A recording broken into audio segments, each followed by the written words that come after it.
야담자린고비 조영감의 빈 뒤주와 자식들의 곡소리. 여러분, 오늘 들려드릴 이야기는 조선시대 큰 흉년이 들었던 해에 실제로 있었다고 전해지는 야담입니다. 이 이야기가 끝날 때쯤 여러분은 눈물을 흘리거나 무릎을 치게 될 것입니다. 그리고 불경기에 살아남는 법과 진짜 부모의 사랑에 대해 우리가 평생 오해했던 진실을 깨닫게 되실 겁니다. 조선시대, 나라 전체에 큰 흉년이 들었습니다. 비가 오지 않아 논밭이 갈라졌고 곡식이 자라지 않았습니다. 백성들은 풀뿌리를 캐먹고 나무 껍질을 삶아 먹었습니다. 경상도 어느 고을도 마찬가지였습니다. 굶어 죽는 사람이 속출했고 거리에는 구걸하는 사람들로 가득했습니다. 그런데 그 고을의 최고 부자였던 조영감은 달랐습니다. 조영감은 곳간을 굳게 닫아 걸었습니다. 자물쇠를 3개나 채웠고 밤마다 직접 순찰을 돌았습니다. 자기 입에 들어가는 밥알도 세어가며 먹었습니다. 하나, 둘, 셋. 10알만 먹자. 한 끼에 밥 10알. 국 한 숟가락. 김치 한 조각. 조영감은 자신도 굶다시피 살았습니다. 마을 사람들은 그를 욕했습니다. 저 조영감 곳간에 쌀이 가득한데 한 톨도 안 내놓는다더라. 피도 눈물도 없는 인간이야. 저렇게 돈만 아는 놈은 처음 봐. 조영감의 세 아들도 불만이 가득했습니다. 아버지, 이 불경기에 좀 풀고 사셔야 저희도 숨을 쉬죠. 다른 부자들은 가족들 먹여 살리는데 왜 우리만 이렇게 굶어야 합니까? 하지만 조영감은 꿈쩍도 하지 않았습니다. 닥쳐라. 내 돈이다. 내 마음대로 한다. 큰아들은 장사를 하다가 망했습니다.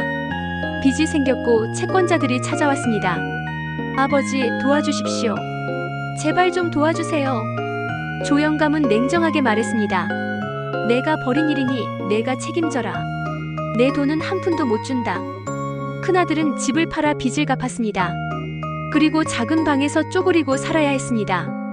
둘째 아들은 병이 들었습니다. 약값이 필요했지만 조영감은 주지 않았습니다. 야, 굶지 않으면 낫는다. 버텨라. 둘째 아들은 몇 달을 앓았지만 어떻게든 버텨서 살아났습니다. 막내 아들은 결혼을 하고 싶었습니다. 아버지, 혼례 비용만 도와주십시오. 내 돈으로 해라. 내 돈은 쓸 데가 따로 있다. 막내 아들은 결국 소박한 혼례를 올렸습니다. 새 아들은 아버지를 원망했습니다. 저렇게 돈이 많으면서 자식한테는 한 푼도 안 주나? 우리가 진짜 자식이 맞나? 차라리 아버지가 빨리 돌아가셨으면. 3년간의 흉년이 끝나갈 무렵 조영감이 위독해졌습니다. 의원이 고개를 저었습니다. 이제 며칠 남지 않으셨습니다. 새 아들은 겉으로는 슬퍼하는 척했지만 속으로는 다른 생각을 했습니다. 드디어구나. 이제 저 곳간이 우리 것이 된다. 얼마나 많은 쌀과 돈이 있을까? 3년간 한 톨도 안 썼으니 엄청날 거야. 아버지가 돌아가시면 우리는 부자가 된다. 임종 직전 조영감이 힘없는 목소리로 새 아들을 불렀습니다. 얘들아, 가까이 오너라. 새 아들이 침대 곁으로 다가갔습니다. 저 뒤주 밑을 파보아라. 뒤주 밑죠? 그렇다. 내가 평생 모은 불경기 생존 비기를 묻어두었다. 새 아들의 눈이 반짝였습니다. 생존 비기. 그게 돈이겠지. 꼭 파보거라. 그것이 너희를 살릴 것이다. 조영감은 그렇게 말하고 눈을 감았습니다. 장례도 치르기 전에 새 아들은 뒤주로 달려갔습니다. 빨리 파자. 금은보화가 묻혀있을 거야. 새 아들은 뒤주를 박살냈습니다. 그리고 땅을 팠습니다. 한 자, 두 자, 세 자. 드디어 나무 상자가 나왔습니다. 떨리는 손으로 상자를 열었습니다. 이게 상자 안에는 금은보화가 없었습니다. 대신 두꺼운 가계부 한 권과 편지 한 장이 들어있었습니다. 떨리는 손으로 편지를 펼쳤습니다. 조영감의 유언. 사랑하는 아들들아, 이 편지를 읽고 있다면 나는 이미 세상을 떠났을 것이다. 너희는 지금 실망했을 것이다. 금은보화를 기대했는데 가계부와 편지만 있으니 말이다. 하지만 이것이 내가 너희에게 물려줄 수 있는 가장 큰 재산이다. 나는 너희에게 돈을 물려주지 않았다. 대신 가난을 대하는 법을 남긴다. 첫째, 불경기의 가장 큰 적은 가난이 아니라 체면이다. 많은 사람들이 불경기에 망하는 이유를 아느냐? 돈이 없어서가 아니다. 체면 때문이다. 우리 집안이 이렇게 못 살 수는 없지. 남들이 뭐라고 할까? 부자였던 사람이 이렇게 초라하게 살 수는 없어. 이런 생각 때문에 마지막 돈까지 쓰고 결국 망한다. 내가 곳간을 닫은 이유를 아느냐? 돈 없는 노인은 호랑이보다 무섭지만 돈 없는 아비는 자식에게 짐승보다 못하다. 내가 너희에게 돈을 쓰면 불경기가 끝날 때쯤 나는 빈털터리가 될 것이다. 그러면 나는 너희에게 손을 벌려야 한다. 그 비참한 순간을 막으려고 나는 곳간을 닫았다. 너희를 굶기려 함이 아니라 내 존엄을 지키려 함이었다. 둘째, 경기가 어려울 때 가장 먼저 끊어야 할 것은 자식의 입이다. 너희는 내가 냉정하다고 생각했을 것이다. 큰아들이 빚에 쪼들릴 때, 둘째가 병들었을 때, 막내가 혼례를 할 때 나는 한 푼도 주지 않았다. 왜 그랬을까? 자식은 부모의 희생을 걸음 삼아 자라지만 불경기에는 그 걸음마저 독이 된다. 내가 너희를 도와줬다면 어떻게 됐을까? 너희는 평생 부모에게 의지하며 살았을 것이다. 그리고 불경기가 또 오면 또 손을 벌렸을 것이다. 하지만 내가 안 도와줬기 때문에 너희는 스스로 해결했다. 큰아들은 집을 팔아 빚을 갚았다. 그 과정에서 책임감을 배웠다. 둘째는 약 없이 버텼다. 그 과정에서 인내를 배웠다. 막내는 소박한 혼례를 했다. 그 과정에서 검소함을 배웠다. 자식 스스로 굶어봐야 돈의 무서움을 안다. 셋째, 남의 시선을 사기 위해 쓴 돈은 매몰 비용이고 나를 위해 아낀 돈은 생존 비용이다. 이 가계부를 보거라. 나는 3년간 입에 들어가는 밥알도 세어가며 기록했다. 한 끼에 밥 10알, 국 한 숟가락, 김치 한 조각. 마을 사람들은 나를 욕했다. 피도 눈물도 없는 인간이라고. 하지만 나는 개의치 않았다. 남들이 뭐라고 하든 나는 내 원칙을 지켰다. 그 덕분에 나는 불경기를 버텼다. 그리고 지금 너희에게 줄 것이 있다. 이것이 진짜 유산이다. 편지 마지막 장을 넘기자 또 다른 내용이 있었습니다. 사실 나는 너희를 위해 준비해둔 것이 있다. 너희가 태어났을 때부터 조금씩 모아서 각자의 이름으로 작은 밭 한 떼기씩을 사두었다. 큰아들의 밭은 동쪽 산 아래, 둘째의 밭은 서쪽 강가, 막내의 밭은 남쪽 평야에 있다. 하지만 조건이 있다. 이 밭은 너희가 스스로 피땀 흘려 첫 수확을 거두기 전까지는 절대 너희 것이 아니다. 만약 팔아치울 생각을 한다면 즉시 관아에 귀속되도록 조치해두었다. 너희는 그 밭에서 직접 농사를 지어야 한다. 씨를 뿌리고 물을 주고 잡초를 뽑고 추수를 해야 한다. 그 과정에서 너희는 배우게 될 것이다. 돈이 얼마나 어렵게 벌리는지, 땀 흘린 만큼 소중한지, 함부로 쓰면 안 되는지, 그것이 내가 너희에게 물려주고 싶은 진짜 유산이다. 돈이 아니라 돈을 대하는 자세다. 잘 있거라 아들들아. 너희가 이 가르침을 잊지 않고 불경기를 이겨낸다면 나는 저승에서도 웃을 수 있을 것이다. 너희 아버지 조영감. 새 아들은 편지를 읽고 눈물을 흘렸습니다. 아버지, 저희가 정말 죄송합니다. 큰아들이 흐느꼈습니다. 저는 아버지가 저희를 미워하는 줄 알았습니다. 하지만 아버지는 저희를 가르치고 계셨던 거군요. 둘째 아들도 울었습니다. 저는 아버지를 원망했습니다. 하지만 아버지는 저희에게 가장 소중한 걸 주셨어요. 자립심을. 막내 아들은 바닥에 엎드려 통곡했습니다.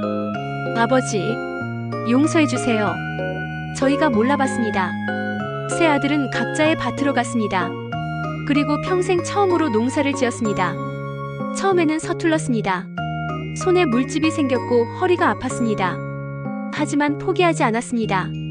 씨를 뿌리고 물을 주고 잡초를 뽑았습니다.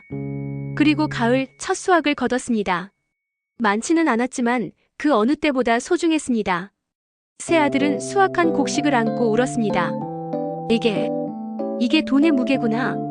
아버지, 이제 알겠습니다. 10년이 흘렀습니다. 새 아들은 모두 성공했습니다. 하지만 예전처럼 돈을 함부로 쓰지 않았습니다. 가계부를 썼고 밥알을 세지는 않았지만 검소하게 살았습니다. 불경기가 또 왔을 때 새 아들은 끄떡없이 버텼습니다. 오히려 주변 사람들을 도와줄 여유까지 생겼습니다. 마을 사람들이 물었습니다. 어떻게 불경기에도 이렇게 잘 버티십니까? 큰아들이 대답했습니다. 저희 아버지께서 가르쳐 주셨습니다. 불경기의 가장 큰 적은 가난이 아니라 체면이라고요. 둘째 아들이 말했습니다. 자식 스스로 굶어봐야 돈의 무서움을 안다고 하셨습니다. 막내 아들이 덧붙였습니다. 남의 시선을 위해 쓴 돈은 매몰 비용이고 나를 위해 아낀 돈은 생존 비용이라고요. 마을 사람들은 고개를 끄덕였습니다. 그리고 새 아들은 매년 아버지 기일에 모여 그 가계부를 펼쳐 읽었습니다. 아버지가 우리를 굶긴 게 아니라 우리를 살리신 거였습니다. 여러분, 조영감의 이야기를 들으셨습니까? 조영감은 마을에서 피도 눈물도 없는 인간으로 욕을 먹었습니다. 자식들조차 아버지를 원망했습니다. 하지만 조영감은 자식들을 미워한 게 아니었습니다. 오히려 너무나 사랑했습니다. 그래서 가장 어려운 선택을 한 겁니다. 안 도와주는 것. 여러분께 조영감이 남긴 3가지 교훈을 전합니다. 첫째, 불경기의 가장 큰 적은 가난이 아니라 체면이다. 많은 사람들이 불경기에 망합니다. 돈이 없어서가 아닙니다. 체면 때문입니다. 우리 집안이 이렇게 못 살 수는 없지. 남들이 뭐라고 할까? 이런 생각 때문에 마지막 돈까지 쓰고 결국 망합니다. 조영감은 마을 사람들의 욕을 들으면서도 곳간을 지켰습니다. 체면을 버렸기 때문에 생존할 수 있었습니다. 여러분도 불경기가 오면 체면을 버리십시오. 남들이 뭐라고 하든 나와 내 가족의 생존이 우선입니다. 둘째, 자식을 진짜 사랑한다면 때로는 안 도와줘야 한다. 조영감은 자식들이 빚에 쪼들리고 병들고 힘들어할 때도 돕지 않았습니다. 냉정해 보였지만 그것이 진짜 사랑이었습니다. 도와줬다면 자식들은 평생 의존했을 겁니다. 하지만 안 도와줬기 때문에 자식들은 자립했습니다. 여러분도 자식을 사랑한다면 모든 것을 다 해주지 마십시오. 스스로 해결하게 하십시오. 그게 진짜 사랑입니다. 셋째, 진짜 유산은 돈이 아니라 돈을 대하는 자세다. 조영감은 자식들에게 밭을 물려줬습니다. 하지만 조건이 있었습니다. 직접 농사를 지어야 한다는 것. 팔면 안 된다는 것. 왜 그랬을까요?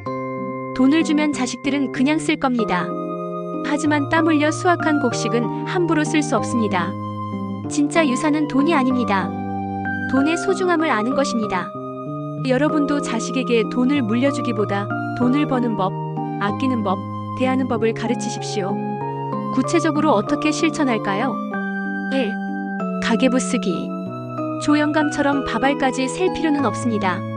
하지만 가계부는 쓰십시오. 내가 얼마를 쓰는지 알아야 아낄 수 있습니다. 2. 체면 버리기. 불경기에는 체면을 버리십시오. 작은 집으로 이사 가십시오. 차를 팔고 대중교통을 이용하십시오. 남들이 뭐라고 하든 생존이 우선입니다. 3. 자식 자립시키기. 자식에게 모든 것을 다 해주지 마십시오. 스스로 해결하게 하십시오. 힘들어해도 참고 지켜보십시오. 그게 진짜 사랑입니다. 마지막으로 조영감의 말을 기억하십시오. 돈 없는 노인은 호랑이보다 무섭지만 돈 없는 아비는 자식에게 짐승보다 못하다. 여러분의 경제적 존엄을 지키십시오. 그것이 자식을 위한 길이고 자신을 위한 길입니다. 이 아담이 여러분의 불경기 대비에 도움이 되었길 바랍니다. 좋아요와 구독으로 응원해주시면 더 많은 지혜의 이야기로 찾아뵙겠습니다. 여러분 모두 경제적 존엄을 지키며 당당한 노년 사시길 기원합니다.